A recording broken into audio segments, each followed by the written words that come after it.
क्या अविद्यानामन्तस्तिमिरामिहिरद्वीपनगिरे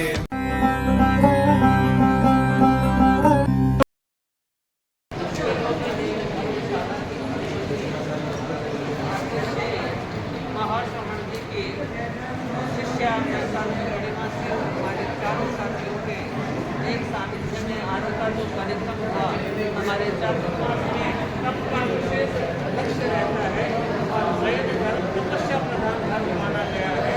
तो यहाँ अनेक व्यक्तियों ने मास पकड़े 30 दिन लगातार निराहार रह करके 15 दिन 11 दिन 13 दिन 2 दिन 8 दिन इस तरह की उन्होंने तपस्या की। सभा ने उनका बहुमान किया और उठे उठे आदर्शी महाश्रवण जी ने 2027 का चातुर्मास दिल्ली को बख्शाया। इसलिए दिल्ली सभा ने जो मेहनत की उसके लिए अहोभाव के साथ सम्मान किया गया। और साथ ही आज सेठ कॉलोनी देवी चैरिटेबल ट्रस्ट के इस प्रांगण में जिन्होंने परिवार को 25 वर्षों से अपनी सेवाएं दे रहा है, चातुर्मास के स्थान दे रहा है, इसलिए उनका भी आज बहुमान 13 प्रीतम पुराने समसामयिक विषय के साथ किया है और पूरा स्वागत है। और एक भी धर्म एक भी गुरु का अनुशासन और उस अनुशासन में हमारा धर्म संघ आगे बढ़ रहा है। ये आगे भी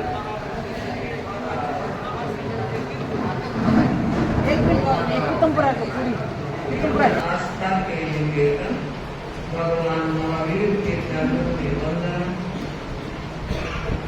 अनंत शक्ति के स्रोत महाप्राण पूज्य गुरुदेव के चरणों में वंदना।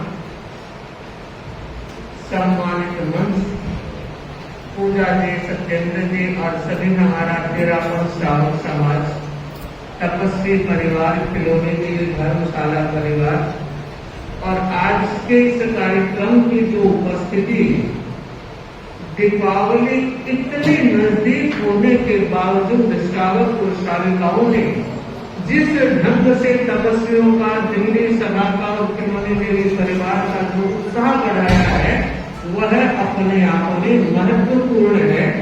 मैं अपनी बात प्रारंभ करूंगा एक छोटे से उदाहरण के साथ और वह इस संदर्भ में समझा जाए कि हमें क्या करना है।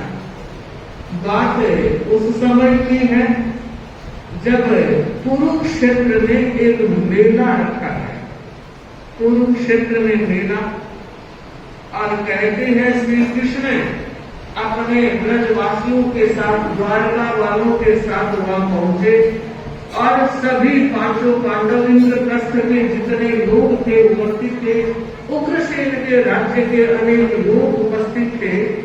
संयोग देखिए उस मेले में देवर्षि नारद आए और वे आए श्री कृष्ण को वंदना करने के लिए, प्रणाम करने के लिए। और उन्होंने देखा सत्यभामा, रुक्मिणी आदि सभी रानियां पटरानियों के साथ बैठी है। एक बात उन्होंने कही कि आप लोग जानते हैं कोई तीर्थ स्थान में अगर दान देता है तो वो दान अक्षय होकर शाश्वत भाव को प्राप्त होता है। सत्यभामा की बात जम गई। उसे लगा कि मुझे सबसे ज्यादा प्रिय कृष्ण है, अगर कृष्ण का दान दे देती हूँ तो अक्षय रूप में वो मुझे शाश्वत रूप में प्राप्त हो जाएंगे। फिर सोचने लगी वो मेरे अजीज हैं, वो मेरे प्रिय हैं, प्रिय का दान कैसे दिया जा सकता है, मैं तो उनके बिना नहीं रह सकती। प्रश्नायिक नेत्रों से नारद की तरफ देखा और कहा, नारद जी आपने बात तो कह दी, मुझे श्री कृष्ण जन्म जन्म में चाहिए तो मैं इनका दान कैसे करूं। नारद ने कहा सब कुछ संभव है, एक काम कीजिए, एक पलड़े में श्री कृष्ण को बिठा दीजिए और दूसरे पलड़े में उनके बराबर सोना चांदी जवाहरात रख दीजिए, फिर वो सारा दान दे दे और कृष्ण को वापस ले ले।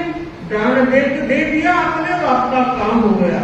वो उसे लगा ये तो बहुत सुगम उपाय है, 2 मिनट का काम है, मेरे पास तो भंडार भरा है गहनों का। और ऐसा ही किया गया, अरदास की गई, प्रभु आप एक बार इस तराजू के पलड़े पर विराजमान हो। और वो सब श्री कृष्ण बैठ गए। सत्यभामा ने अपने महल के सारे जेवरात वहां रख दिए और यह कहते हुए जन्म जन्म में मुझे ऐसे भगवान पति के रूप में प्राप्त हो। रखती गई, जब दोबारा संकल्प करती गई, मगर वो पलड़ा तो उठता ही नहीं। उसने देखा नारद की तरफ तो कहा चिंता मत करो, हो रखो, थोड़ा हो रखो, थोड़ा हो रखो।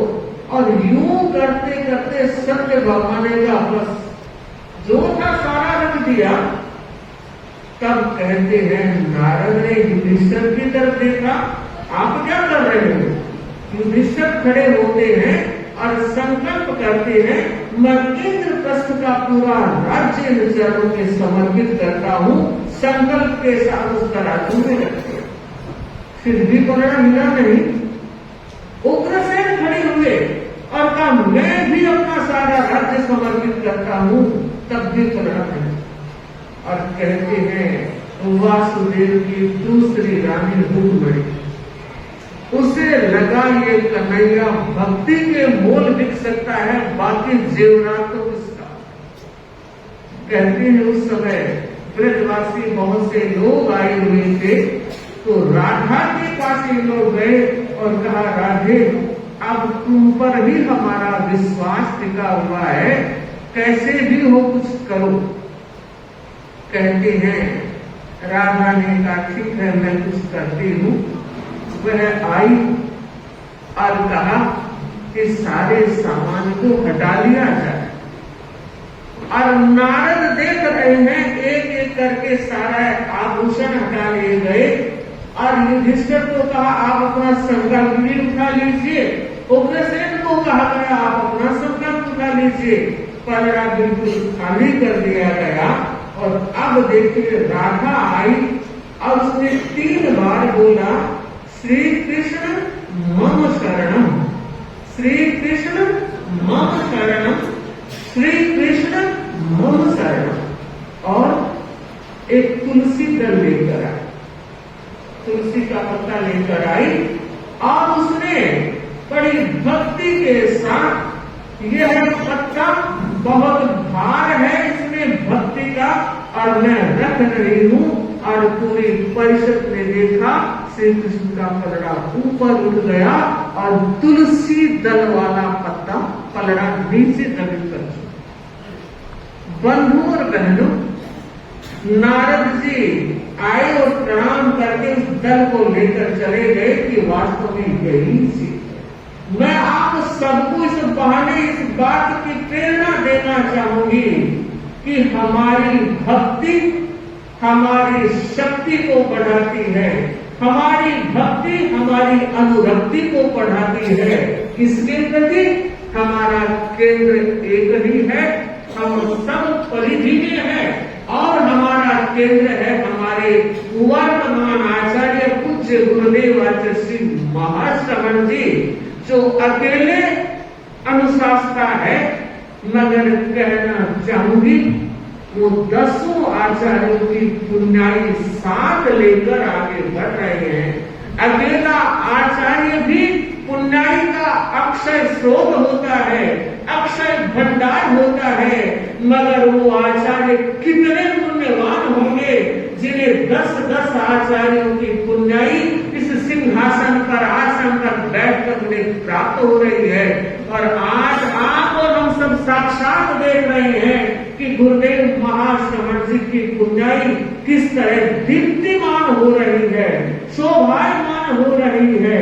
तो मैं ये चाहती हूँ और हम ये चाहते हैं दिल्ली वालों के मन में अपने आराध्य के प्रति, अपने गुरु के प्रति वो भक्ति हो जो राधा ने तुलसी दल को स्थापित करके ये साबित कर दिया था कि दुनिया के हीरे पन्ने माणक मोती 2 कौड़ी के हैं और भक्ति में एक तुलसी दल ही पर्याप्त है। सच हम उस भक्ति में अपने भगवान को रिसाए। और मुझे यह पता है कि दिल्ली वालों को भगवान को रिसाना आता है, उनका पूरा इतिहास साक्षी है, अनेक चातुर्मास उसके साक्षी है। और यह चातुर्मास की घोषणा उसको हमने भी देख लिया कि सच में दिल्ली वालों की भक्ति पर भगवान प्रसन्न हुए हैं। और जब भगवान प्रसन्न होता है तो वो छप्पर फाड़ कर ही देता है। और सच में आस पास सब जगह एक गूंज है कि दिल्ली वालों ने गजब कर दिया। अपनी भक्ति, अपनी तैयारी, अपनी व्यवस्था और अपने दिमाग और विजन के कारण एक बहुत बड़े बल को प्राप्त किया है, और वह है गुरु के आशीर्वाद का बल। जब जब गुरु के आशीर्वाद का बल जिस किसी को भी प्राप्त होता है, मिट्टी सोना बन जाती है, बोना सलोना बन जाता है। तो श्रावक और श्राविकाओं, मैं ये कहना चाह रही हूँ, आप लोग ये अर्ज कर रहे हैं साध्वी अनिमा श्री दिल्ली में रहे। मुझे पता है कि यहाँ तेरापंथ धर्म संघ का सारा साधु साध्वी समाज एक गुरु के निर्देशन में चलता है। यहाँ कुछ अर्ज करने की ज्यादा जरूरत नहीं है, जरूरत है गुरुदेव के। वहाँ अर्ज करो, गुरु जो फरमाते हैं हमें तो वही करना है। सच में आप और हम सब इस बात को जानते हैं कि जहाँ गुरु की नजर होती है वही सारे काम है। अभी तो हमें जो आज्ञा मिल गई है, श्रावकों श्राव और भाव भी वैसे ही बन जाते हैं। एकमात्र भाव और शिवांशी मालानी के बन गए हैं। क्यों? क्योंकि गुरुदेव का निर्देश हमें प्राप्त हुआ है। और आप सब इस बात को जानते हैं कि तेरा पंथ आज जो संख्या बल में छोटा है, आयु बल में छोटा है, बावजूद उसके पूरे जैन शासन का प्रतिनिधित्व करने में सक्षम है, उसका एकमात्र कारण आचार्य की आज्ञा है, तेरा पंथ का अनुशासन है। और आचार्य भिक्षु को प्रणाम करती हूँ जिन्होंने ऐसा मर्यादावान संग दिया। और जहाँ जहाँ मर्यादा, अनुशासन और व्यवस्थाओं का सम्मान होता है, वह धर्म संघ चिरजीवी होता है। मैं समाज के श्रावक और श्राविकाओं से आज के दिन पर यह बात भी कहना चाह रही हूँ कि आज परिवारों में भी एक मर्यादा की जरूरत है, परिवारों में भी एक अनुशासन की जरूरत है। आज जो खान पान रहन सहन के संस्कार हमें कह रहे हैं सावधान बन जाओ, वक्त आ गया है हर परिवार का सदस्य जागरूक बने कि हमारा रहन सहन खान पान हमारे जैन संस्कारों के आधार पर जीवित रहना चाहिए। यह हमारे जैन शासन की बहुत बड़ी सेवा होगी। इसलिए मैं फिर कहना चाहूंगी, हर व्यक्ति पहरेदार बने, हर व्यक्ति जागरूक बने कि मैं जैनत्व को जी रहा हूँ। मैंने कपड़े की तरह जैनत्व को ओढ़ा नहीं है कि ओढ़ा और उतार कर रख दिया। यह हमारे संस्कार आत्मसात होने चाहिए। आज के इस कार्यक्रम में पूजा जी को हमने सुना, सत्येंद्र जी को सुनना है, मांगीलाल जी को सुनना है, अनेक वक्ताओं को हम सुन चुके हैं। पर मैं यह चाह रही हूँ कि सचमुच में आज का कार्यक्रम, आज की तारीख मैं सुखराज जी को बताना चाहूंगी, 10 तारीख का तय किया था रात के समय, और सुबह हमें पता लगा कि 10 तारीख को हमारी दिल्ली सभा वो कार्यक्रम कर रही है। तत्काल हमने निर्णय लिया, दिल्ली सभा हमारी सारी सभाओं की सिरमौर सभा है और उसमें जो कार्यक्रम तय कर लिया है करने दीजिए, हम किसी और कार्यक्रम में करेंगे। और जब 27 तारीख की बात कर रहे थे तो उन्होंने कहा हमारा लोग आएंगे कौन, और अब आप देखो लोग आएंगे कौन। सच में यह हमारे गुरुदेव का पुण्य प्रताप है। और जहाँ गुरु का का पुण्य प्रताप होता है। आज सभी कह रहे हैं पीतमपुरा में अच्छी तपस्याएं हुई है, पूरा चोखला सम्मिलित हुआ है। मैं इसका श्रेय भी गुरु चरणों को समर्पित कर रही हूँ कि उन्होंने बल दिया, शक्ति दी, प्रेरणा और ऊर्जा दी, और हमारे तपस्वी भाई बहन आज गले में पहने हुए शोभायमान हो रहे हैं। पसरंगी पोशाक उन्होंने पहन रखी है, यह दुपट्टा, यह पट्टा आपको यह कह रहा है आगामी 5 साल तक तो यूं ही तपस्या करते रहना। पसरंगी रंग आपने ओढ़ रखे हैं, तो मैं पूरा तपस्वी परिवार का तहे दिल से साधुवाद के साथ तप की अनुमोदना कर रही हूँ। दिल्ली सभा के लिए कहना चाहूंगी कि सच में जो कहा इन्होंने किया, और जो किया गुरुदेव ने सवाया दिया। कहा, किया और दिया। मैं सुखराज जी खड़े हैं, प्रमोद जी खड़े हैं, पर मैं आज ये कहना चाहूंगी कि सुखराज जी आपने दिल्ली सभा में जो टीम जोड़ी है, अध्यक्ष के बाद उपाध्यक्ष, कोषाध्यक्ष, महामंत्री, मंत्री, संगठन मंत्री और सह मंत्री के साथ कार्यकारिणी सदस्य, आज वो सारे हैं, एक बार खड़े होकर दर्शन कर ले। आज पूरी टीम का सहयोग रहा है, और टीम के सहयोग के कारण ही ऐसा हो पाया है। टीम में केवल पुरुष ही नहीं, महिलाएं भी है।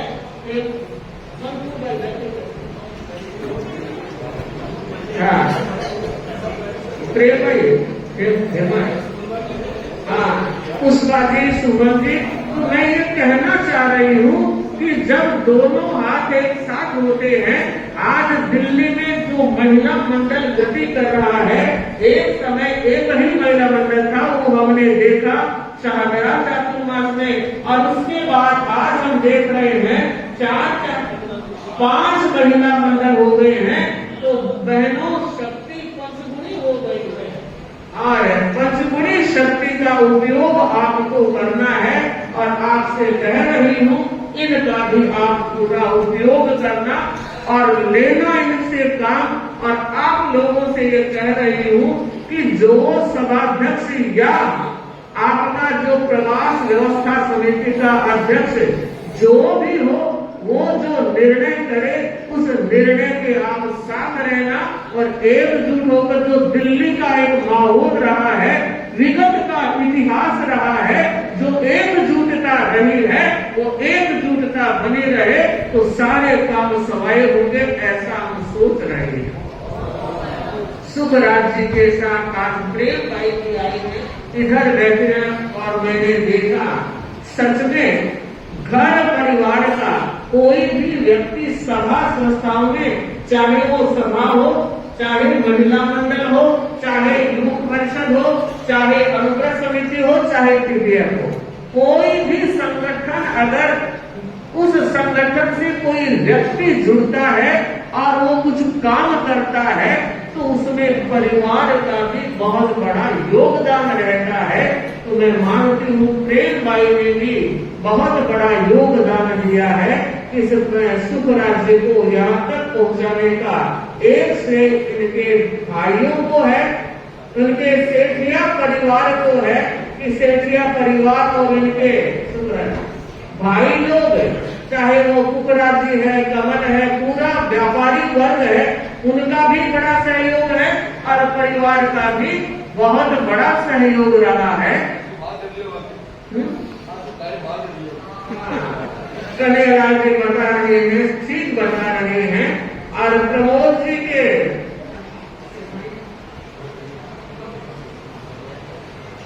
उन सिन्हा का भी बहुत बड़ा योगदान है।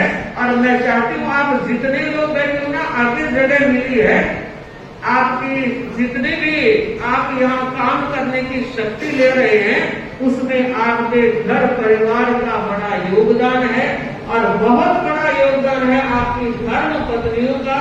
वे आपको इस तरह से प्रोत्साहित करती है और आप इस काम को आगे बढ़ा रहे हैं।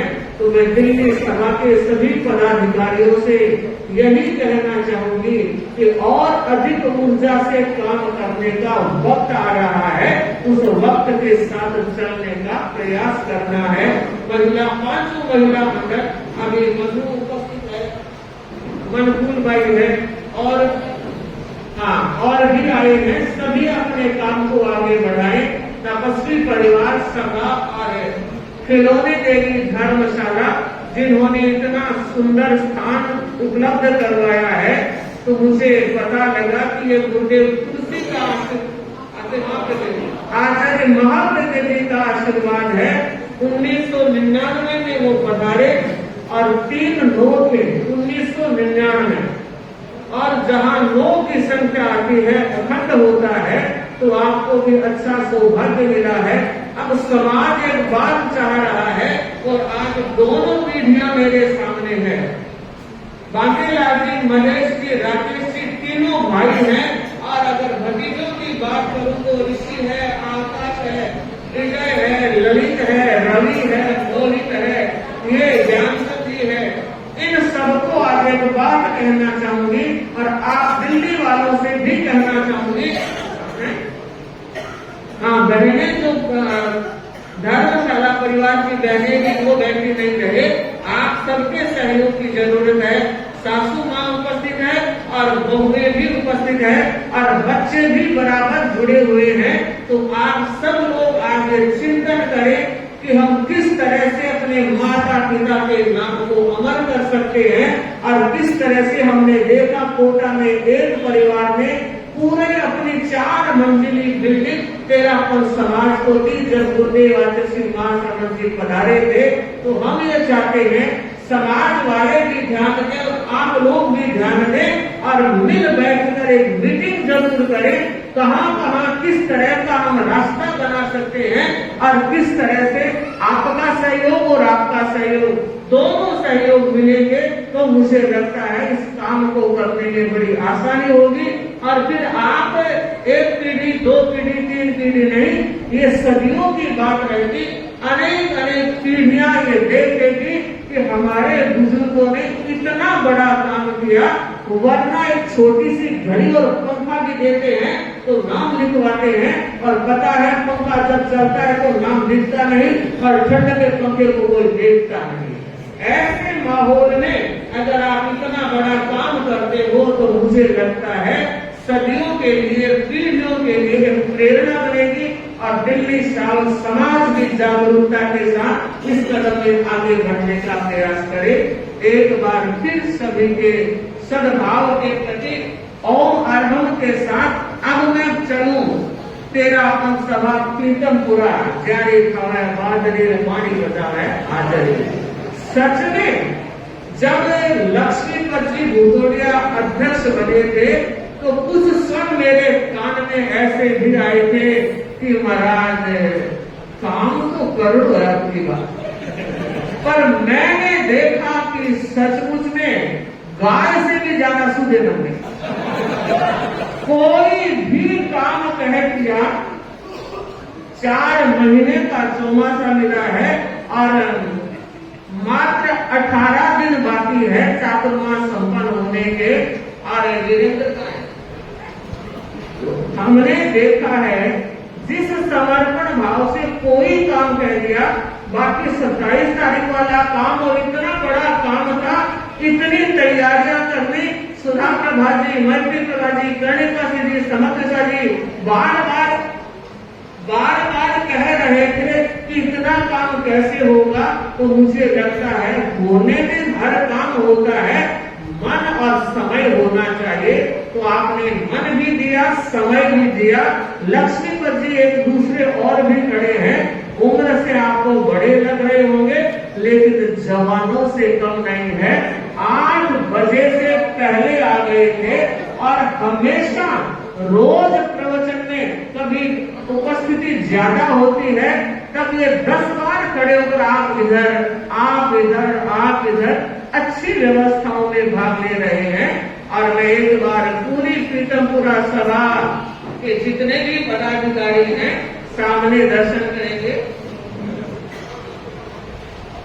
हाँ, विमति भी कीर्तनपुरा सभा में हो, प्रवीण भी है, महेश जी भी है, प्रमोद जैन भी बहुत एक्टिव होकर आगे बढ़ रहा है, मनोज है।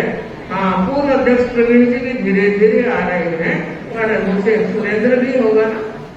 हाँ, तो मैं आप सबको यह कहना चाहूंगी कि गुरुदेव का पुण्य प्रताप है, संघ की प्रमोद भावना है, और मुझे लग रहा है कि हमें गौरव की अनुभूति होती है कि ऐसा समर्पित परिवार मिला है। हाँ, महिला मंडल भी, हम आप सभा के उपाध्यक्ष हैं, ठीक है। तो मैं ये कहना चाहूंगी आपका जो सौहार्द है और जो समर्पण भाव है, कीर्तनपुरा सभा निरंतर वर्तमान रहे। क्या अविद्यानामन्तस्तिमिरमिहिरद्वीपनगिरे